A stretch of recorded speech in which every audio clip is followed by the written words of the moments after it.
Welcome back to the Beer Junkies. Today we are brewing a beer that I swore for years I would never brew, and that is a Kettle Sour.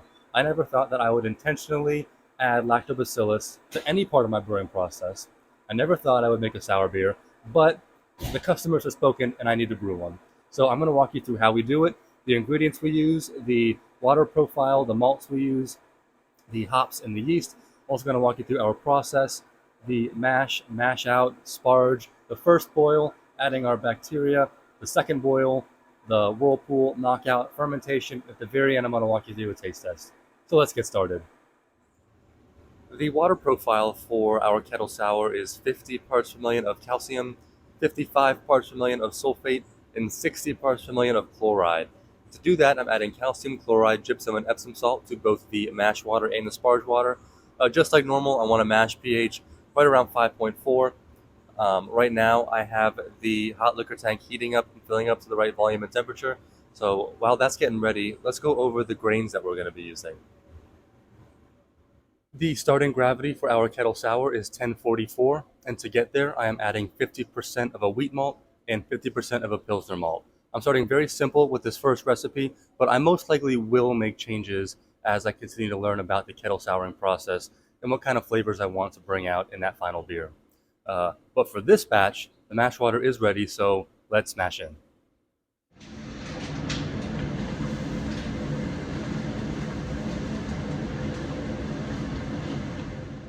We have our normal mashing setup, pulling wort from the bottom of the mash tun, pushing it through our pump, through the Herms coil to maintain our temperature. And we are constantly recirculating to set up our grain bed filter. We mash our kettle sour at 152 degrees Fahrenheit for about 60 minutes to get a nice mix of alpha and beta amylase. Right now I've got about 30 minutes left in the mash. So while this is continuing to go, I'm going to take pH readings to get a baseline pH so I know how much acid I'm going to have to add to the boil kettle to pre-acidify, which I'll touch upon in just a little bit.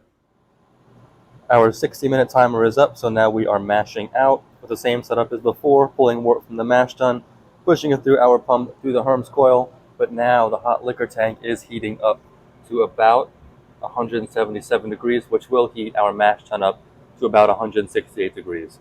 Once we get to 168 degrees, we will begin to sparge. We just got to 168 degrees, so now we are sparging, pulling wort from the bottom of the mash tun, pushing it through our pump, which is now directed towards the boil kettle. Simultaneously, we are pulling our sparge water, pushing it through our pump, and then rinsing the residual sugars in the grains. While this sparges, let's go over that pre-acidification that I mentioned earlier. The wort's pH is right around 5.4, which is optimal for the mashing enzymes of alpha and beta amylase for that starch conversion. But once I get it fully transferred into the boil kettle, I do want to pre-acidify it to about 4.5. This pre-acidification will help us prevent any wild strains of bacteria or yeast from inoculating that wort and adding undesirable flavors. I just want the lactobacillus strain that I'm going to add myself in there. So I'm going to use phosphoric acid, but you can use lactic acid or whatever you use to pre-acidify your brewing water. I'm going to show you the equation that I use to calculate how much acid I use in just a second. This is the equation that I use. The first thing I do is I calculate the molarity of both the acid and the wort. Once I find those two, I plug it into this equation. The second one is just the first one rearranged to solve for the volume of acid that I add. And you can take a screenshot of this, but V1 is equal to the volume of acid that I add. V2 is the wort volume. M1 is the acid molarity. M2 is the wort molarity. And M3 is my target molarity. We are at our first boil, so we'll boil for 15 minutes to pasteurize and then drop it at 90 degrees Fahrenheit. I've got my wort down to 90 degrees Fahrenheit, so now I'm going to pitch my Lactobacillus plantarum. I'm going to check this every couple hours for probably about 48 hours until we get down to about a pH of 3.5.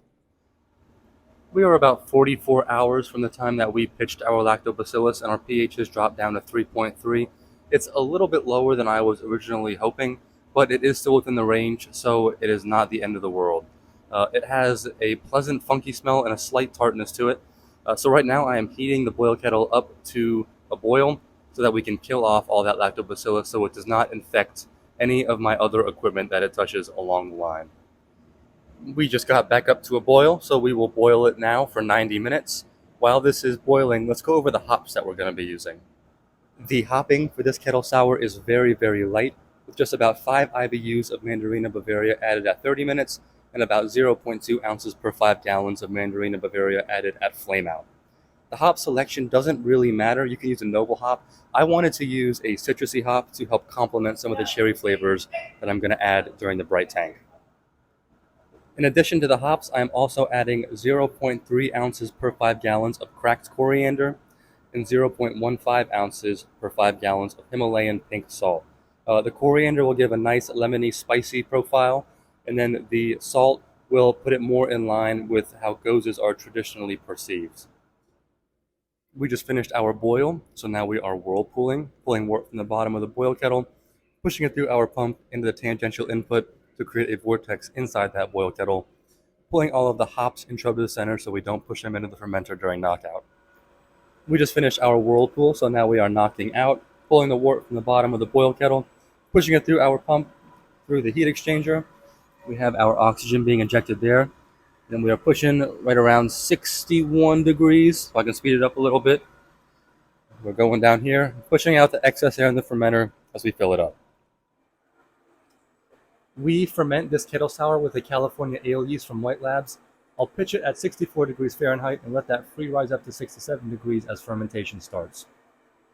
I will hold it here for about a week or until our gravity gets about 4 points away from terminal gravity, which for this beer is about 1012 with a terminal gravity of 1008.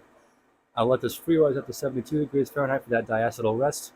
Now I am adding additional sugars with my flavorings that I'm going to add in the bright tank, so I do need to neutralize that yeast, and to do that, I am going to add potassium sorbate and potassium metabisulfite, which you can see a little bit more about my dosage recommendations in the Fruited American Wheat beer that I have linked up in the corner, but I will also include them below in the comments. Once the potassium sorbate and metabisulfite are in contact with that beer for at least 24 hours, I will cold crash to 33 degrees, and I will transfer to the bright tank, add my flavoring, carbonate to about 2.5, 2.6 volumes, keg it, and then enjoy. This is what we've got. We have a little bit of haze with the beautiful color from that puree we added, a white head that fades a little bit quick.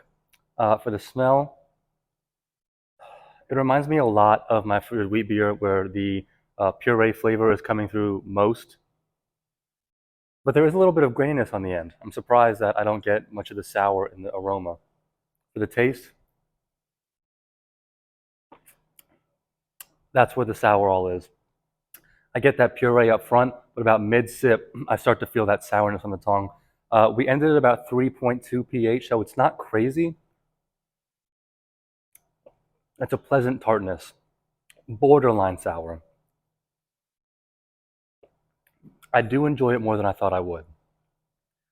We're over the age of 21. We do not condone underage drinking. Please drink responsibly.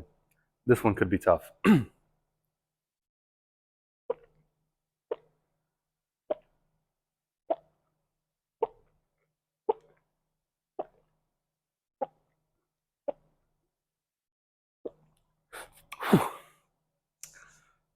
Cheers. If you would like to see more brewing content like this, make sure you click that subscribe button right below. And let me know what you'd like to see next in the comments. Cheers.